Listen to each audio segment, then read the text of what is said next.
ஜோதா, என்ன மோத்தி இவ்வளவு மகிழ்ச்சியாக இருக்கிறாய்? விஷயம் அவ்வாறானது.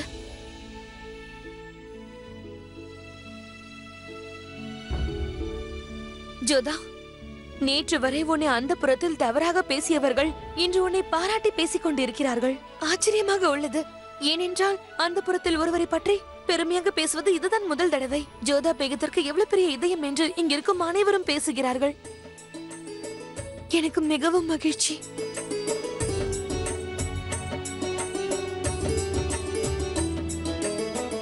என்று நான் கூறிய அனைத்திற்கும் இவர்தான் காரணம்.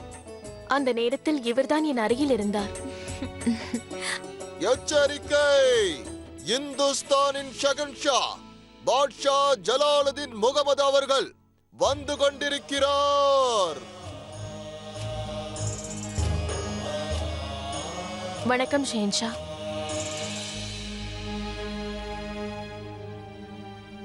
நீங்கள் எப்போதும் என்னை கேள்வி கேட்டுக் கொண்டிருப்பீர்கள். ஆனால் இன்று நான் உங்களை ஒரு கேள்வி கேட்கின்றேன். நீங்கள் ஏன் பக்ஷிபானுவை மன்னித்தீர்கள்? அவள் மீது நான் கோபத்தோடு இருக்கிறேன், அம்மிஜான் கோபத்தோடு இருக்கிறார்கள், அனைவரும் சபையில் இருந்த அனைவரும் கோபத்தோடு இருக்கிறார்கள். ஏனென்றால் அவள் ஒரு குற்றவாளி. நீங்கள் மட்டும் ஏன் அவளை மன்னித்தீர்கள்? ஏன்? நீங்கள் கேட்ட கேள்விக்கான பதில் நான் கேட்கும் கேள்வியில் இருக்கிறது. தங்களுக்கு எது நிம்மதி அளிக்கும் ஷேன்ஷா? தங்களுடைய தங்கையை தண்டிப்பதிலா அல்லது அவள் தவறை மன்னிப்பதிலா? ஜோதா பேகம், ஒரு கேள்விக்கான பதில் கேள்வியாகவே இருக்க முடியாது. ஷேன்ஷா, ஒருவர் உங்களை துன்புறுத்தினால் நீங்களும் அவரை துன்புறுத்த வேண்டும் என்று அவசியமில்லை. நீங்கள் இந்த விஷயத்தை புரிந்து கொள்வீர்களா என்று தெரியவில்லை. உண்மை என்னவென்றால் பக்ஷிபானு அவள் கணவனை மிகவும் நேசிக்கின்றாள். ஒருவரை உண்மையாக காதலிக்கும் பொழுது உலகத்தில் இருக்கும் அனைத்தும் மறந்து விடுகின்றது. காதலுக்கு அடிமையாகி அனைத்தையும் செய்கின்றார்கள். அவர்கள் செய்வது சரியோ தவறோ, உகந்ததோ உகந்ததில்லையோ, காதல் கண்களை மறைத்து விடுகிறது. பக்ஷிபானுவிற்கும் இதுதான் நடந்திருக்கிறது. நான் அவரை சந்திக்க சென்ற போது அவள் மீது எனக்கு பரிதாபம் ஏற்பட்டது. நான் கூற வருவது, அவள் செய்த செயல் என்னால் இப்பொழுது மட்டுமல்ல எப்பொழுதும் செய்ய முடியாமல் போகலாம். காதலில் விழுந்து உலகத்தை மறப்பது, தன்னுடைய பிறவி குணத்தையே மாற்றிக்கொள்வது மிகவும் கடினம். அதனால் பக்ஷிபானு குற்றமே செய்யாத பொழுது அவரை எவ்வாறு தண்டிப்பது? ஏனென்றால் உண்மையான குற்றவாளி அவளுடைய கணவன் ஷெரிஃபுதீன்.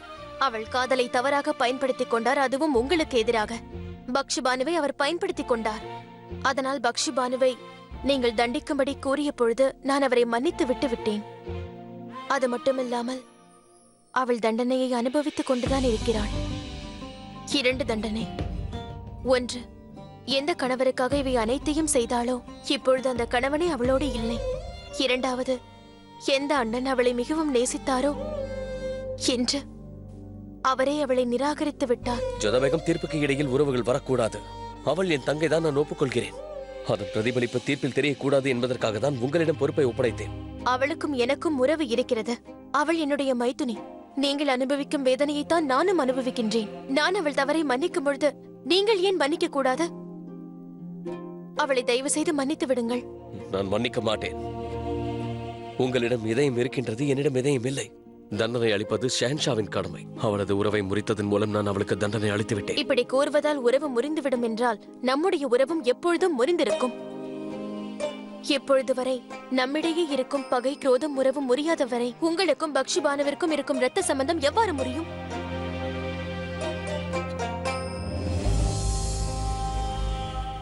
உங்களுடைய இந்த கண்ணீர் உங்களுக்கும் பக்ஷிபானுவிற்கும் உள்ள உறவுக்கு சாட்சியாகும்.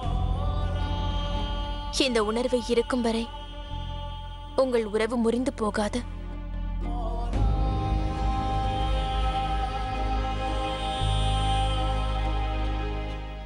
நீங்கள் பொய் கூறுகிறீர்கள். உங்களுக்கு இதயம் இல்லை என்று அனைவரிடமும் பொய் கூறுகிறீர்கள். இதயமே இல்லை என்றால் கண்களில் கண்ணீரே வராது.